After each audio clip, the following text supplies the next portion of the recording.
வாழ்க வளமுடன். நேற்று காரடையான் நோன்பு இல்லையா, நான் செஞ்சேன்.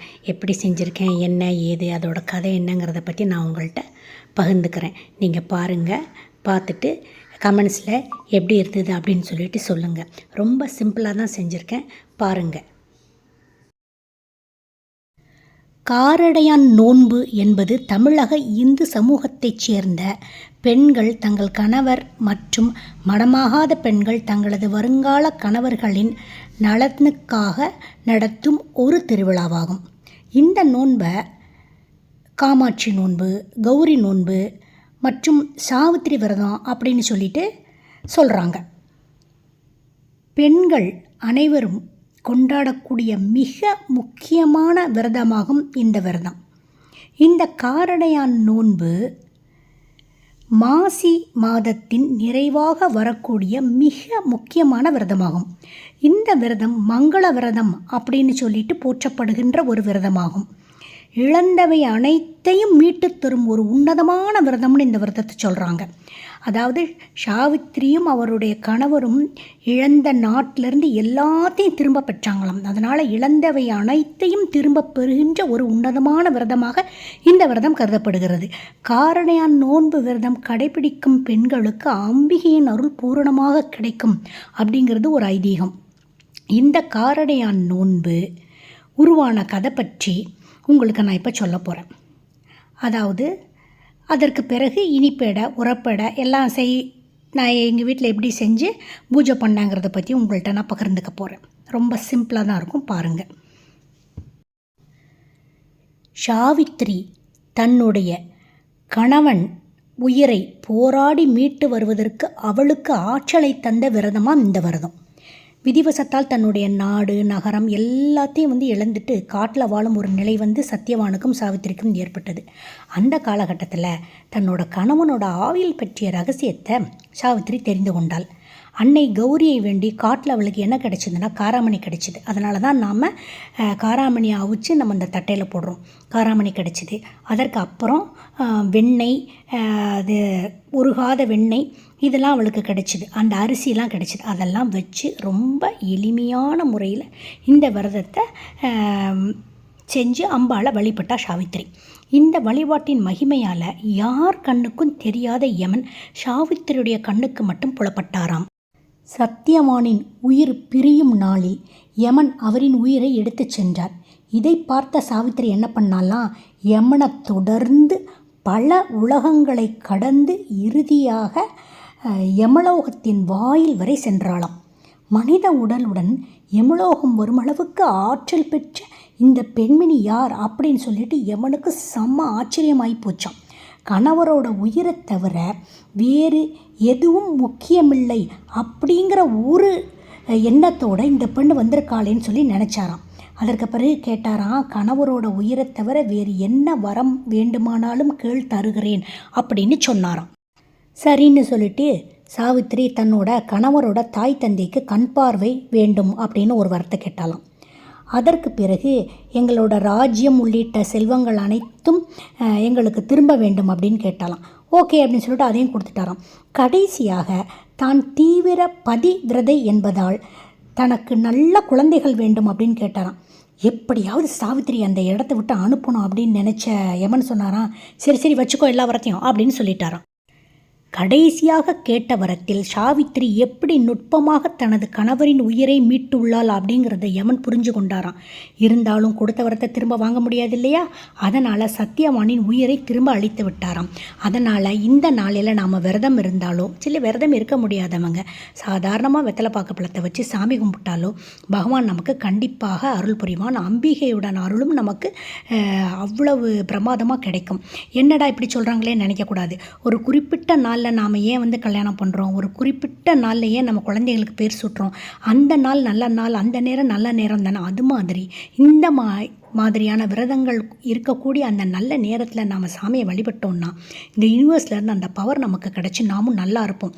அதனால் இந்த மாதிரி நல்ல நாத்திங்க நாளைக்கு நம்ம கண்டிப்பாக விளக்கேற்றி சாமி கும்பிடணும் அப்படிங்கிறது என்னோடய விருப்பம். முடிந்தவர்கள் கண்டிப்பாக செய்யுங்க. முடியாதவங்க மனசால கூட ப்ரே பண்ணிக்கலாம். அடுத்து எப்படி இனிப்படையும் உரப்படையும் செய்யணும் அப்படிங்கிறத பற்றி நான் உங்களுக்கு சொல்லித்தரேன். எப்படி நான் பூஜை செஞ்சேங்கிறதையும் உங்களுக்கு நான் சொல்கிறேன். நான் வெள்ளை காராமணியை ஊற வச்சுருக்கேன். ஊற வச்சுட்டு இந்த வெள்ளை காராமணியை என்ன பண்ணேன், குக்கரில் போட்டு ஒரு விசில் வச்சு ஒரு 3 நிமிஷம் வச்சு இறக்கிட்டேன். காராமணி நல்லா வெந்துருச்சு. அது மாதிரி நான் என்ன பண்ணியிருக்கேன்னா, அணில் கொழுக்கட்டை மாவு தான் வாங்கியிருக்கேன். பச்சரிசி மாவு, இன்ஸ்டன்ட் மாவு தான் வாங்கியிருக்கேன். 1 டம்ளர் மாவு அப்படின்னா அதுக்கு 3/4 டம்ளர் வெல்லம். இனிப்பு வெல்லம் இருந்தால் 3/4 டம்ளர் போகும். இனிப்பு இல்லைன்னா கூட கொஞ்சம் சேர்த்துக்கங்க. இதை நல்லா கொஞ்சம் அந்த ப்ரௌன் கலர் வர்ற வரைக்கும் வறுக்கணும். வறுத்து போட்டுக்கோங்க. போட்டுட்டு அதற்கு பிறகு கரெக்டாக 1க்கு 1.5 டம்ளர் தண்ணி ஊற்றுங்க. கரெக்டாக இருக்கும். அப்போ தான் பிசு பிசுன்னு வராமல் கரெக்டாக வரும். அடை எப்படி வந்திருக்குங்கிறதையும் நான் உங்களுக்கு காமிக்கிறேன். 1.5 டம்ளர் ஊற்றிட்டு வெள்ளத்தை போட்டுருங்க. 3/4 டம்ளர் வெள்ளத்தை போட்டுருங்க. நான் வெள்ளம் வாங்கி இடித்து அந்த மாதிரிலாம் பண்ணவே இல்லை. நாட்டு சர்க்கரையை தான் போட்டேன். சூப்பராக வந்தது. எல்லாம் இன்ஸ்டன்ட்டு தான். டக் டக் டக்குன்னு முடிச்சாச்சு. போட்டு உள்ளே போட்டு அது நல்லா கொதித்து வந்த உடனே அது இருக்கலை. ஏன்னா இது எனக்கு ஆர்கானிக் நாட்டு சக்கரை, அதனால் இருக்க வேண்டிய அவசியம் இல்லை எனக்கு. உங்களுக்கு ஆர்கானிக் இல்லாமல் வேறு நாட்டு சக்கரை வாங்கியிருந்தீங்கன்னா கூட நீங்கள் நல்லா கொதிச்சதுக்கப்புறம் அதை இருத்துட்டு திரும்ப ஊற்றிடுங்க. 1/2 டம்ளர் திருவுண தேங்காய் வச்சுருக்கேன். இது 3 தான். ஏலக்காய் சிலர் சேர்க்குறாங்க. எனக்கு ஏலக்காய்லாம் பிடிக்காதனால நான் அதெல்லாம் சேர்த்ததே இல்லை. இப்போ நல்லா இது கொதித்து வந்ததுக்கு பிறகு நான் அதில் தேங்காவும் அந்த பச்சரிசி மாவும் போட்டுட்டு நல்லா கிண்டிட்டேன். கொஞ்சம் அந்த தட்டாம்பயிரையும் அவிச்சதை பாதியை இதில் போட்டிருக்கேன், பாதியை உரப்பு இதில் போட்டிருக்கேன். போட்டுட்டு நீங்கள் கீழே இறக்கி வச்சுட்டு கூட நல்லா ஒன்று போல் மாவை மசித்து நல்லா கிண்டிட்டு அதுக்கப்புறம் நல்லா கையில் லேசாக நெய் தடவிட்டு இப்படி சுருட்டி இப்படி நடுவில் ஹோல் பண்ணிவிட்டு இட்லி தட்டில் நீங்கள் வச்சு அடியில் நல்லா தண்ணி சூடானதுக்கு பிறகு மேலே தட்டில் வச்சு அவிச்சு எடுத்துடலாம். அவ்வளோதான். அது தொட்டு பார்த்தா கையில் ஒட்டாமல் வரணும். அதுதான் பதம். ஒட்டாமல் வந்துருச்சுன்னா அவிஞ்சிருச்சுன்னு அர்த்தம். பாருங்கள் இனிப்படை எவ்வளோ சூப்பராக இருக்குதுன்னு. அடுத்து உரப்படைக்கு என்னென்னா கடுகு, உளுத்தம்பருப்பு, கருவேப்பிலெல்லாம் எடுத்துக்கோங்க.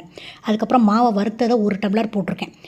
எண்ணெய் ஊற்றி கடுகு, உளுத்தம்பருப்பு, கருவேப்பிலையெல்லாம் நல்லா வெடித்ததுக்கப்புறம் 1.5 டம்ளர் தண்ணி, 1க்கு 1.5 தான் டம்ளர் தண்ணி ஊற்றுவேன் நான்.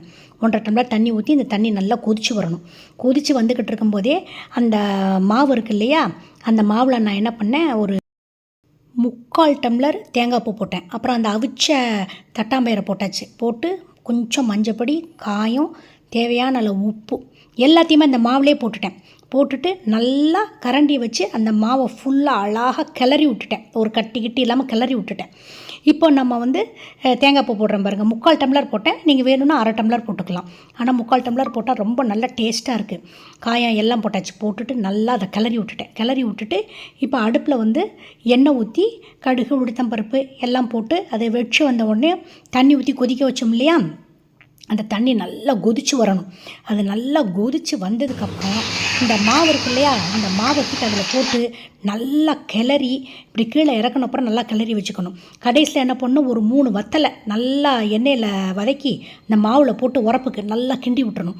கிண்டி விட்டு இதையும் நல்லா இனிப்பில் தட்டின மாதிரி கையில் நல்லா தட்டி இட்லி குப்புற சட்டியில் அடியில் முதல்ல தண்ணி ஊற்றணும். அதை நல்லா தண்ணி காஞ்சதுக்கப்புறம் மேலே இந்த தட்டி வச்ச அடையை வச்சு நல்லா ஒரு மூடியை போட்டு மூடி, இதே மாதிரி இனிப்புக்கு எப்படி நமக்கு ஒட்டாமல் வந்ததோ அதே மாதிரி ஒட்டாமல் வர்ற வரைக்கும் மீடியமில் வைக்கணும். சிம்லேயும் வைக்க வேண்டாம், ஹைலேயும் வைக்க வேண்டாம். மீடியமில் வச்சிங்கன்னா நல்லா வெந்து வந்துடும். ஒட்டாமல் வந்த உடனே அதை எடுத்து விடலாம். அதுக்கு பிறகு நாம் சாமி கும்பிட வேண்டியது தான். சாமி ரூமுக்கு போய் விளக்கெல்லாம் அழகாக ஏற்றி வச்சாச்சு. நேற்று பௌர்ணமி பூஜை பண்ணதுனால சத்யநாராயண பெருமாளும் அம்பாளும் இருக்காங்க. அதனால் இன்றைக்கி வச்சுட்டு நாளைக்கு தான் கிளம்புவேன். 11 வெள்ளை, 11 உரப்படை, நல்லா வெத்தலை, பாக்கு, பழம் எல்லாம் வச்சாச்சு. எல்லாம் வச்சுட்டு மஞ்சக்கயிறு 2 வச்சேன். அது மேலே நடுவில் வெண்ணெய் வச்சுருக்கேன். வெண்ணெய் வச்சுட்டு நல்லா சாமியை மனசார நினச்சி கும்பிட்டுட்டு இந்த ஸ்லோகத்தை சொல்லணும். தோரம் கிருஹ்ணாமி சுபகே சகாரித்ரம் தராமியகம் பர்துகு ஆயுஷ்ய சித்தியர்த்தம் சுப்ரிதா பவ சர்வதா. அதாவது உருகாத வெண்ணையும் ஓரடையும் நான் நூற்றேன், ஒரு காலம் என் கணவர் என்னை விட்டு பிரியாதிருக்க வேண்டும் அப்படின்னு சொல்லி நம்ம வேண்டிட்டு சாமி கும்பிடணும்.